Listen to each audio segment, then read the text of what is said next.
এইটা বাঙালির সব থেকে পছন্দের খাবার, খিচুড়ি। চলুন শুরু করা যাক।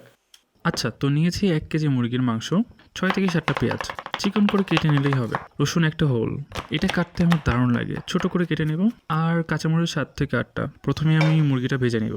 তেল বেশি গরম না হয় যেন, তাহলে ছিটকে আসবে। মুরগির মধ্যে দিব 1 টেবিল স্পুন হলুদ, 1 টেবিল স্পুন গুঁড়ামরিচ, 2 টেবিল স্পুন লবণ। বাস এখন ভালো করে ভাজুন, ভাজতে ভাজতে লাল করে ফেলো। এরপর উঠে যেখানে খিচুড়ি করবেন ওইটা নিন। আমি পাতিলে করি, বাকি তেলটা নিয়ে নিলাম। এর মধ্যে পেঁয়াজ আর রসুনটা দিব। তার মধ্যে দিব 1.5 টেবিল স্পুন গুঁড়ামরিচ, 1 টেবিল স্পুন হলুদ, গরম মশলা 1 টেবিল স্পুন। এখন ভালো করে নেড়ে এর মধ্যে দিয়ে দিন পানি ঝরানো রাইস আর ডালের মিক্সচার।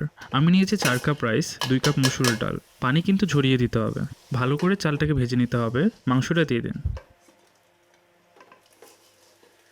তারপর গরম পানি দিয়ে দিলাম 8 কাপের মতো। এরপর কাঁচামরিচ। এখন লবণ ঠিক আছে কিনা চেক করে নিন।